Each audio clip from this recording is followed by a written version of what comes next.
Hi, everybody. I am excited to be here today.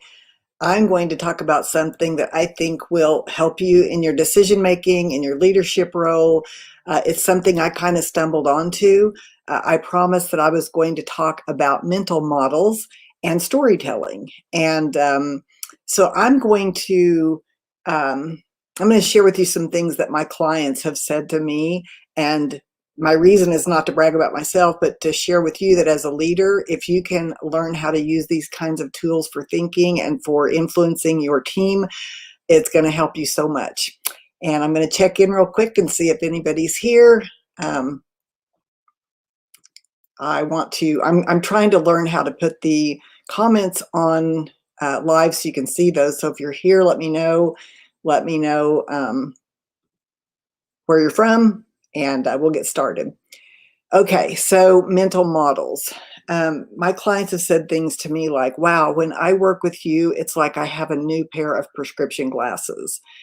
And others have said, wow, you really know how to get to the root of the problem. And I've been kind of nipping problems in the bud, but you can really get to the root of it. And others have said, it's sort of like you can dump this whole wheelbarrow out and you know how to separate the issues really quickly. Yeah, so here, okay, I'm showing it. Yes, used it from South Africa. See, I'm learning how to do this. Okay, hi there. And here's from India. Okay, thanks for joining me. So excited that you're here. Again, we're talking about mental models and how I'm able to quickly coach, whether it's in a team setting, whether it's in a clarity session where we're trying to figure out why maybe the upper leaders or can't get the middle level leaders to implement. A lot of times it's a lack of clarity and we don't know why. And so what happened is on my journey, I started developing what I call a mental model. It's a way to see things. It involves storytelling. And I put this in my very first book, Stop Workplace Drama. And the reason I built this is because I had this feeling that for many of us, the leadership books out there sometimes can be really academic or corporate sounding, and it's not personal enough to relate to us. So I wanted to create a book that would be useful at the very beginning levels of leadership so that people could grow into the language that's out there and use it on a more personal level. And I wanted something that would also help you kind of see the issues for what they were. And so I'm going to share with you this model, and I've got some pictures to show you like I always do. So I'm going to pull those up really quickly. I call this model the language of the island. So I'm going to show you a quick picture. And this is what I use is the little picture of the guy in the boat going toward the island, with the idea that we're always trying as a team, we're trying to get from point A to point B. And so but point B would be our peace and prosperity. It will be your revenues. It would be your goals for the week. And you're always leading your team, trying to get them to focus on the outcomes. And so I use this language to talk about drama. And the idea is that drama is any obstacle to your peace or prosperity. And so I'm going to show you what drama looks like. And then I'll show you how I use the storytelling and the language. So there we are. We're trying to get our team to the end result. We're trying to get to peace and prosperity. And there's a shark. And so the shark represents the obstacles. So when I'm talking with a team or when I'm talking even with an executive leader, I do love to focus on the island, where we're trying to go. What is your outcome? What is it that you want? But what I find is that at all levels, we have trouble talking about what we want. Instead, we get really distracted and we talk about the problems and the obstacles. And those are important to know about. But when we lose focus, we talk about the shark all the time. And so I'm sure if you lead others, you've had the experience of hearing my shark, but you don't understand my shark.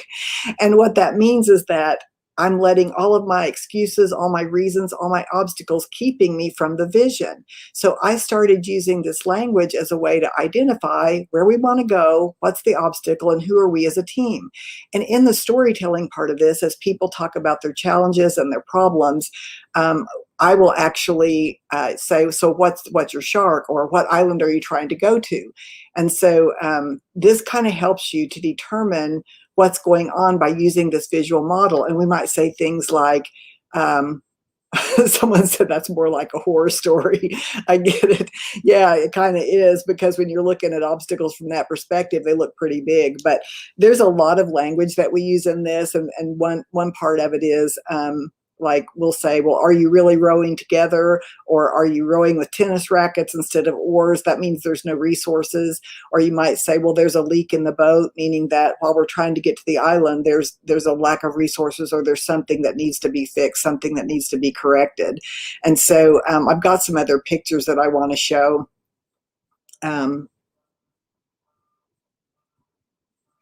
Here's an example of getting distracted. And this is when I use this a lot with my difficult conversations approach. When you're trying to have a difficult conversation to improve performance, you'll know that you're off track if you get distracted and go to the island at the left. And I call that island ping pong. It'll go something like, well, yes, I did. No, you didn't. That's not fair. I didn't say it was fair. I knew you'd say that. And as a leader, once you get into that kind of conversation, what you need to know is that you've gotten off track with the intention. And so in my difficult conversations, in my performance conversation model, one of the things I do in training is talk about how to set the right intention from the beginning. I mean, I was talking with a friend just the other day that said she got called into her boss's office, and he immediately gave her something to read and said, you need to sign this. She didn't know what was going on. There was no intention set. There was no, here's what this meeting is about. And it created a lot of internal drama. It created a lot of fear. And when you start creating fear on your team, you really lose the opportunity to collaborate. And so I want to check in to see if anybody has experienced this lack of clarity. If you have, feel free to post, and I'll put it on the screen.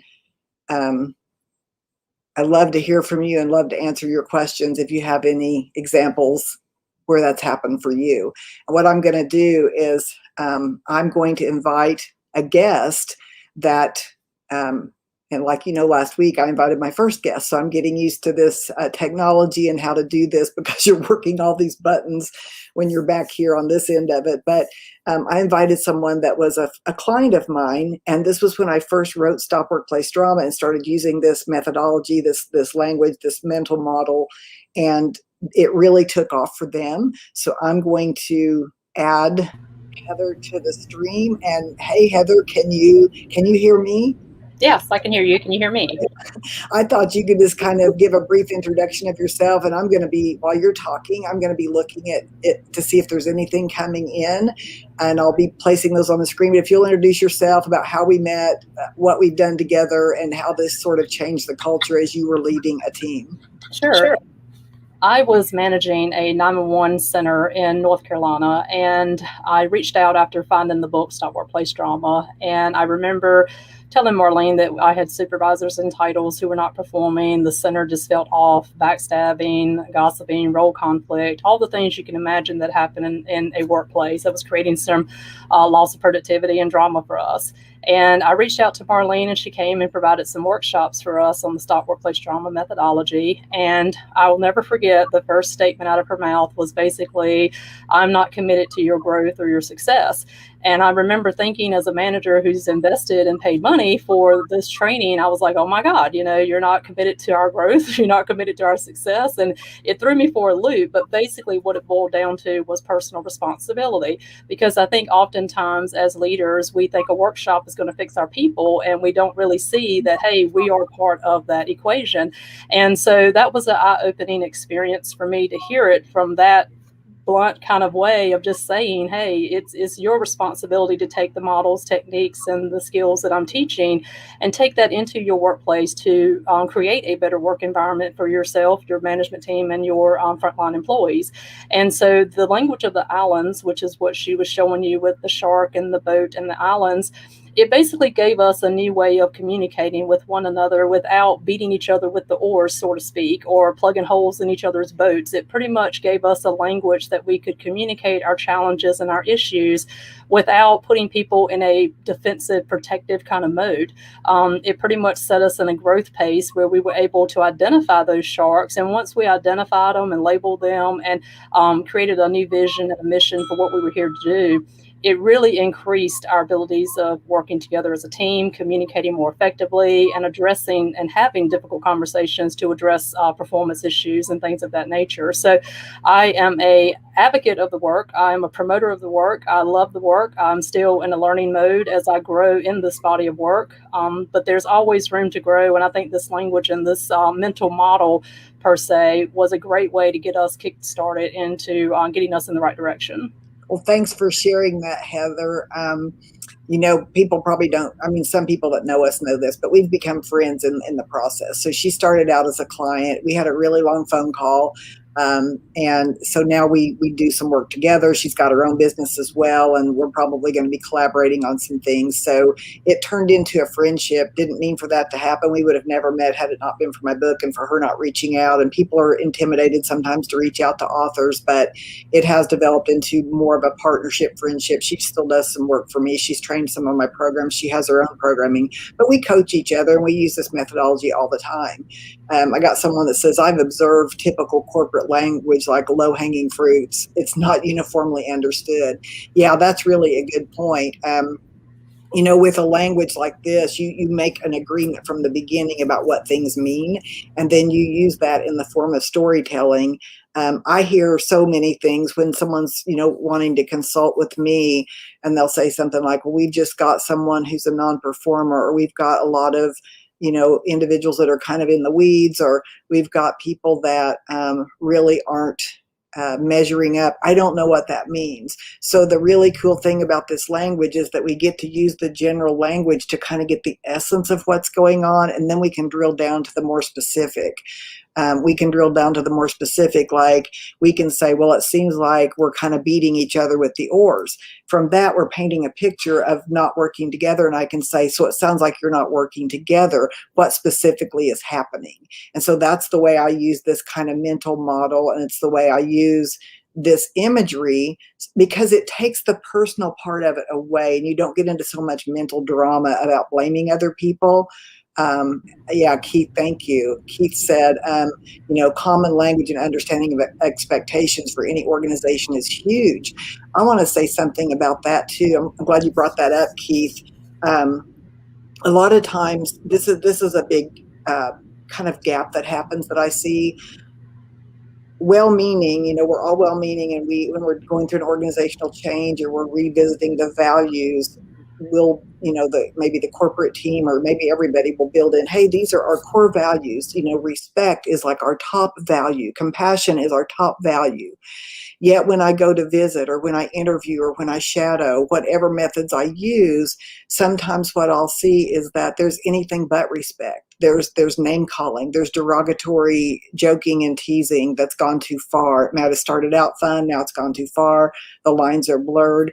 And so when we say respect, it's not just a word. The question is, how do you embody that? So if you're using the language of the island, you'd be like, yeah, someone got in the boat and someone took their oars. Okay, so that's not respectful. What does that mean? It means someone's resources were taken. Let's get really clear on what that means. How does that show disrespect? So once we start really using language to understand what we mean by leadership, what attributes, what skills, when we understand what respect means, what does compassion mean? What are examples of compassion? Like I asked an organization one time in a big group meeting that I was facilitating, what does compassion, compassion's your top value. So what does it mean?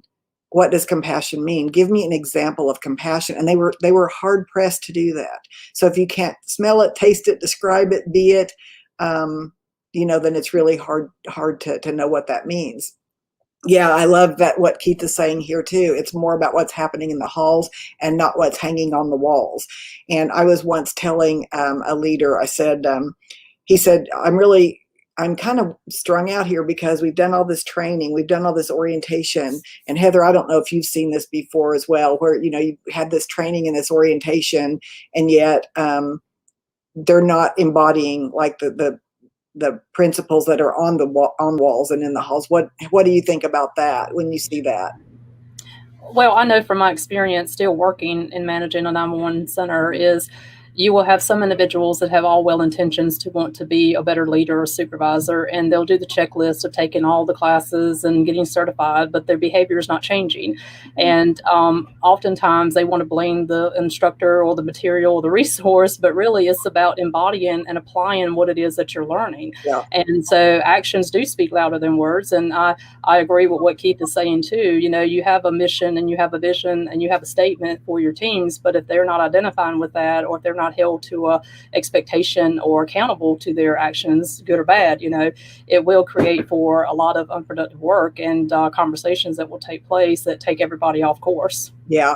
Yeah. And I've got another little picture of the getting off course. It's sort of like when you're in the middle of a conversation. I think I might have showed this already, but here you are, you're trying to get to the island called difficult conversation about leadership behavior.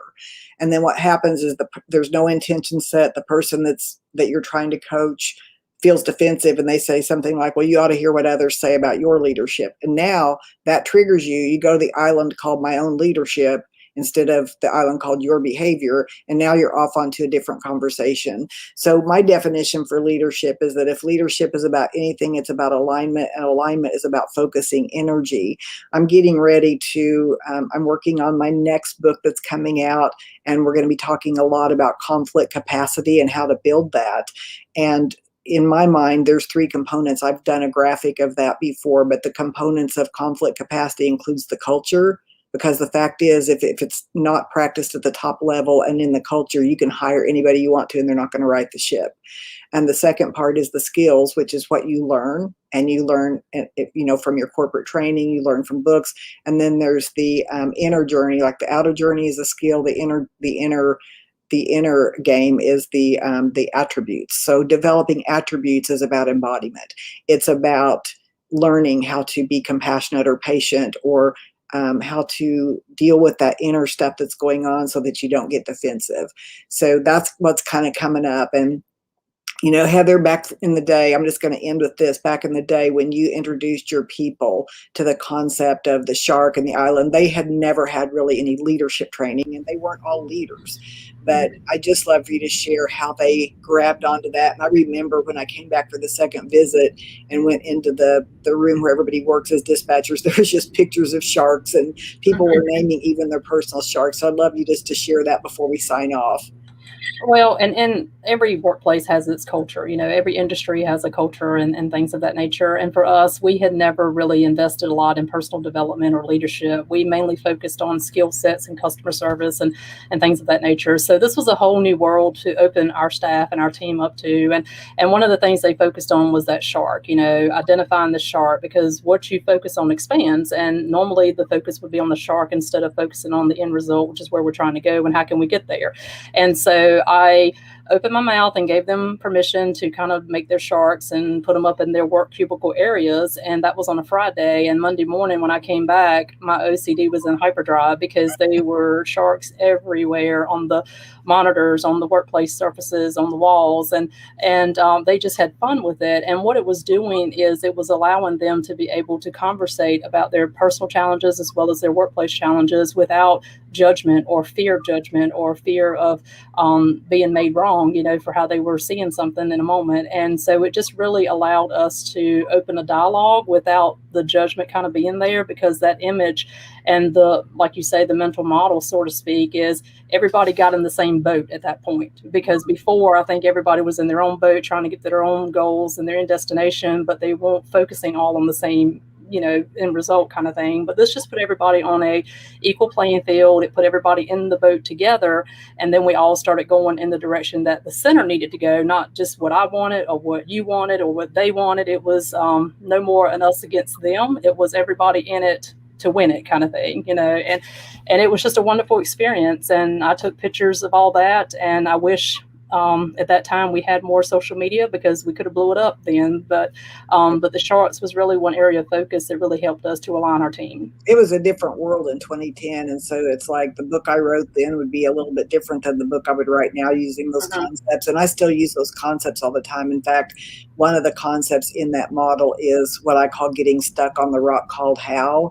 And that concept has helped me, as a business owner more than anything else. And it's a concept I kind of stumbled upon and created. I started seeing that when there was arguments, a lot of times those arguments were not about the end result, but about the process.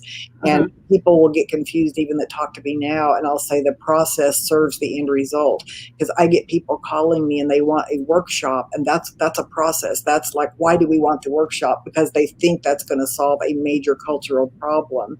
And so I always try to focus on what would be the end result, or what would be the reason you want a workshop or coaching or whatever it is that you think you figured out. Because when you get stuck on the rock called how, you're trying to figure out a solution before you've determined the 2 points of interest, which is your end result and where you're starting from. And so this model, I hope that this is helpful to people that follow me. I hope you can use it, play with it.